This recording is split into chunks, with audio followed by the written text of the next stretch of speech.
is okay. It's just okay. That's all I can say about that. I have spent the last 8 months perfecting my Candace and relying on her on my Polearm Only account, and it has given me a thorough understanding of how her kit actually feels to play, and I feel that she's one of my favorite characters in the game, despite any of her flaws. Now, since Candace is currently rerunning for the first time, I figured it's high time to both showcase my Candace and to try to answer why the heck she is so underutilized despite being a 4-star character using Hydro, the most versatile element in the game. I do need to mention real quick that I have C6 Candace, but I am familiar with using her without her C6, and the most important thing her C6 does is increase her ability to be used as a reaction enabler, most notably in Hyperbloom Virgin compositions. Without C6 in those comps, Candace as solo Hydro is definitely not something I'd recommend, but there are still niche use cases without her C6 and Bloom comps, like with the Yayo and Candace combo that I will show in this video. Before I get into showcasing my Candace builds and teams with her, I want to briefly go over her kit. She's got a lot going on in her kit design that I find quite fun, and there are some nuances about it that I think many people don't know about. So firstly, Candace's normal attacks are relatively slow, but to me the weight behind the animations feels great. This does mean that her charge attack though feels pretty terrible to use personally, and I tend to not use it. Her normal attacks do have fairly high multipliers, but unfortunately their damage scales off of attack, unlike her burst and skill scaling off of HP. Now her skill has a press and hold variation, where she shield bashes on a press, or does a jump plunge on hold. This is her highest damage multiplier attack, so it's where you can see the highest numbers from her. She also has a parry mechanic, wherein if you press her skill as you are hit by an enemy, Candace will immediately launch her higher damage hold attack, which I find very satisfying to pull off, but some people don't engage with it at all. Something I don't think many people know about her skill is that it actually doesn't take a crazy long time to charge up, even if you do not parry, which you can see right here. Pin them down.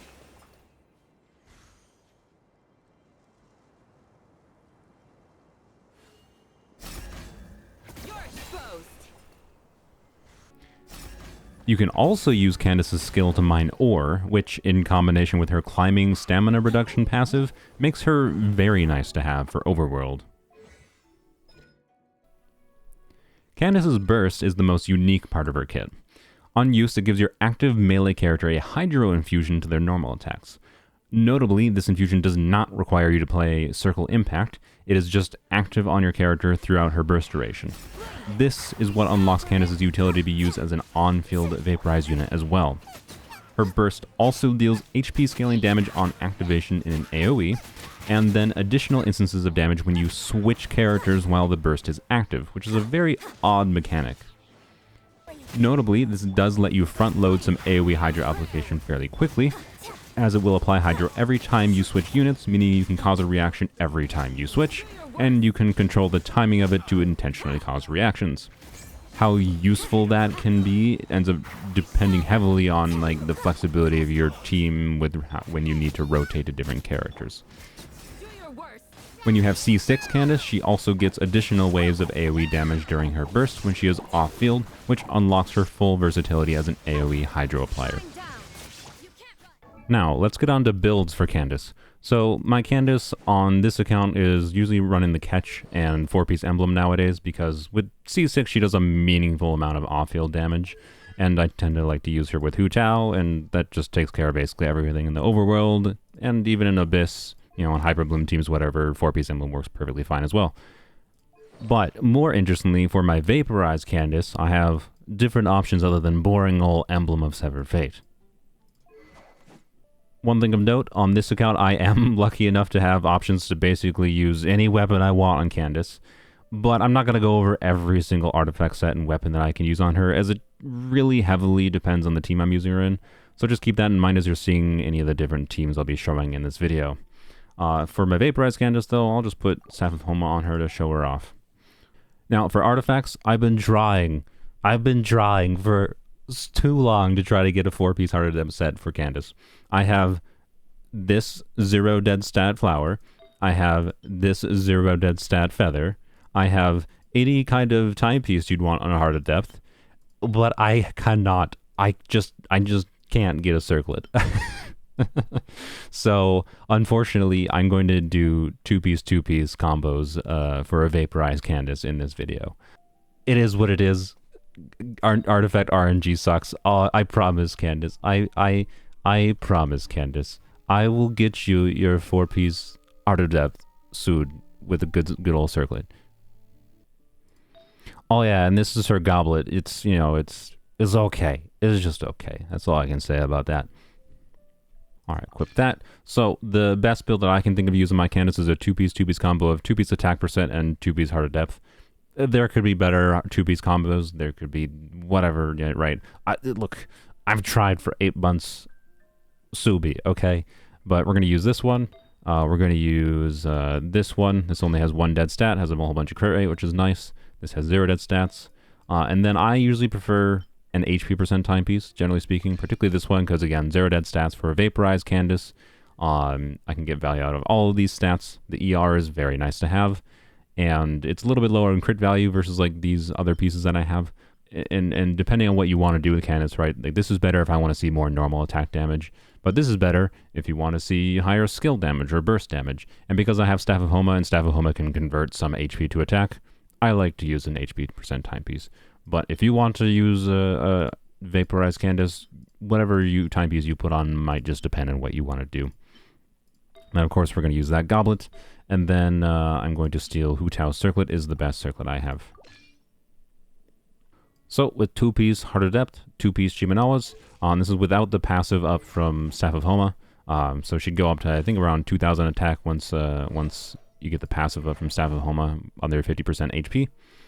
She's at 1,700 attack, 27,000 HP, 73 crit rate, 207 crit damage, and 141 ER.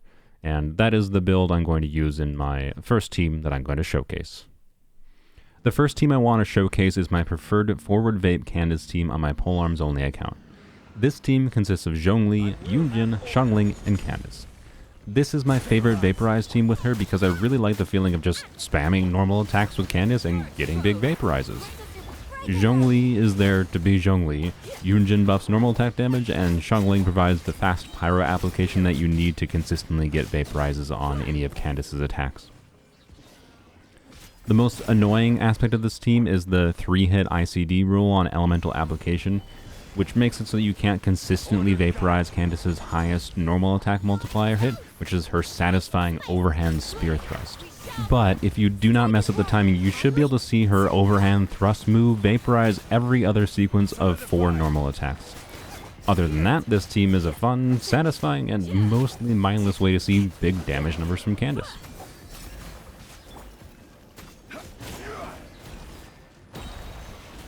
This is order.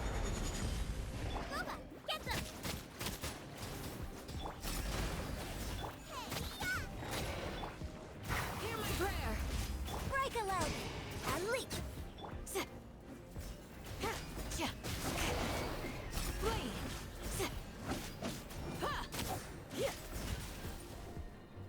There are other options for forward vape Candace teams without Xiangling, of course. You just need to have a way to keep up fast, consistent pyro application.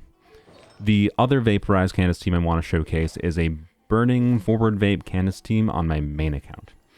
Now, this team consists of Bennett, Kazuha, and Nahida to keep up consistent pyro application and to maximize Candace's damage through external buffs from Kazuha and Nahida. Now, yes, those 3 are usually doing most of the damage. The burning damage that you get from that combo alone without Candace is quite strong. But the point with this team is more to do consistently maximize the nuke damage possible from Candace, just because you like seeing the big number, right? Now, sometimes on this team you will find that you'll end up creating blooms instead of vaporizing with Candace, particularly if you're doing a lot more normal attacks or charge attacks with Candace. But it's not really a downside for this team performance because Kazuha can trigger Burgeon on the cores with his burst, so team damage doesn't really get affected that much, but you might see less normal attack vaporizes with Candace on this team is kind of my point.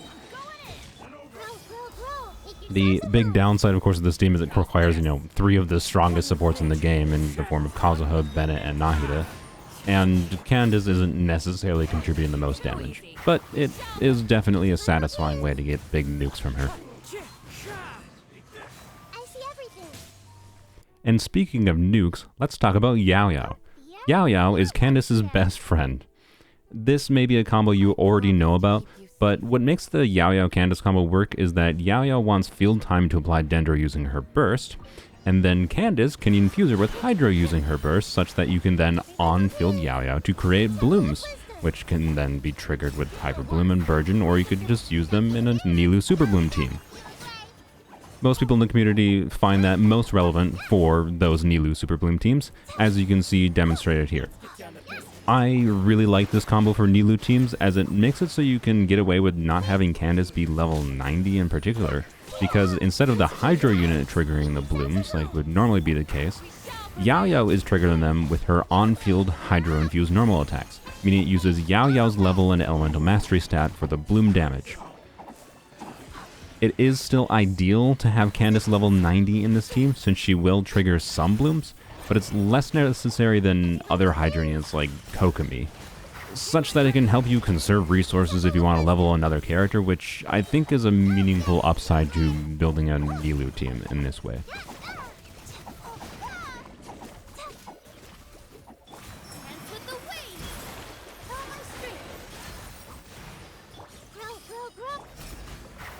Another notable thing about the Yayo Candace combo is that it does work well outside of Nilou Super Bloom, which is not something I see many people talk about.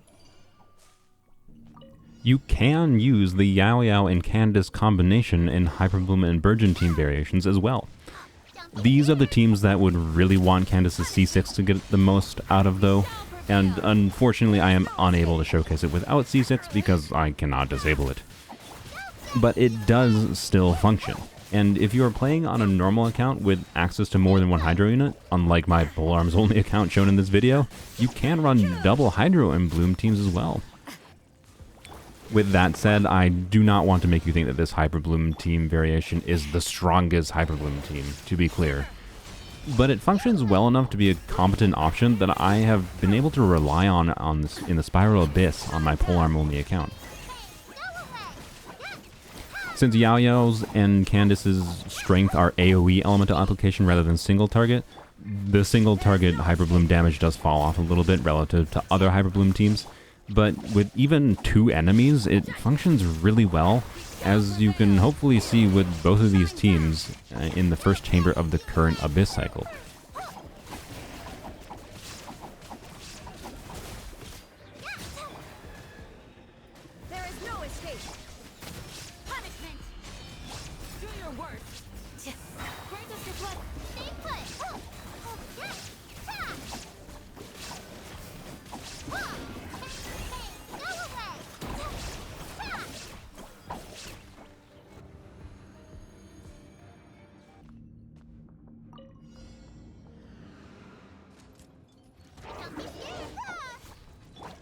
Shattered.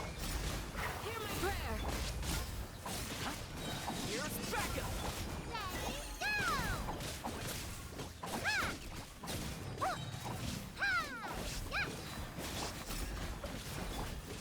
Stay put. There is no escape. You. We shall prevent. Don't get too close. I got you covered. Hey, go away.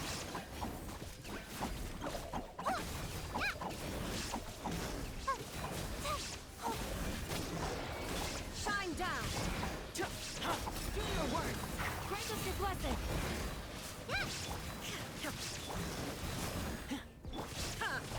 Don't be scared.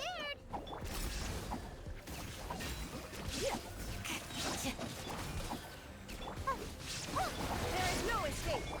Hear my prayer. Please. Here's backup. Don't get it, you leg. I believe that these Hyper Bloom and Burgeon team variations with Candace have been one of the main reasons that I've been able to consistently 36-star the Abyss on my Polearm Only account. And yes, that includes the current brutal cycle going on right now. Hopefully all of these teams have shown you a bit of how Candace can be both functional and fun to play. Enough so that, in my opinion, she deserves much more than a 0.1% usage rate in the Spiral Abyss. With that said, while I do love playing Candace, it isn't all sunflowers and roses. She does have some problems. In my opinion, Candace's base HP feels too low for an HP scaling unit, and her HP percent Ascension does very little to fix that. Her energy recharge requirements are also quite high, to the degree that getting a functional build can be a pain in general, and especially if you want to use Candace as an on-field vaporize unit where you need to prioritize damage stats more. Candace's 9-second burst duration at Constellation 0 also makes her basically not functional for anything you'd want to use her for. And ultimately, I feel that all of Candace's constellations could just be in her base kit. Not having Constellation 6 heavily reduces her overall versatility, and then not having Constellation 4 punishes the player for using her parry ability because then it has a longer cooldown, and then of course not having C1 makes her basically useless. Constellation 6 Candace certainly doesn't make her a broken unit too, and I feel like Hoyoverse designed Candace with C6 in mind and then just stripped her down of features to make all the lower constellations, which is not cool. That, in my opinion, is why Candace is so underutilized. She just doesn't really feel like she functions as intended without her constellations, which is really unfortunate.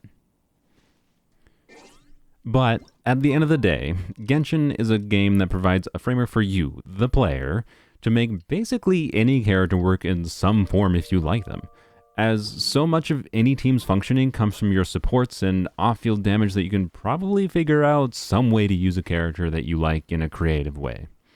And for a Hydro unit like Candace, who infuses herself or other characters with Hydro and provides some off-field Hydro application, it's even easier to do. And she's much more versatile to use in various ways than people give her credit for, in my opinion. So overall, I truly feel that she is criminally underutilized in the community just because she isn't Xingqiu or something. But hey, maybe I'm biased because, oh, look at those eyes. I'm basically done making my Candace video, but today I just did my farming on my account, and I just got this Circlet in Heart of Depth for Candace. As one flat attack line at level 4 here, of course, but attack percent, crit damage, and EM is all good, so most likely I got my Circlet now. It took way too long, and somehow I got it like the same week the Candace video is coming out, so surely this is fate, right? Oh, okay. I mean, the flat attack ain't great, but you know what? Maybe it seems to be fate. This could have been better. Like, it would have been really, really nice if this had ER. My ER actually might be a little bit of a problem on 4-piece Heart of Depth with my Candace now. But, hey, look at that. 4-piece Heart of Depth. And EM. That's fine. Honestly fine. Alright, well, there we go. That's a very good Circlet for Candace.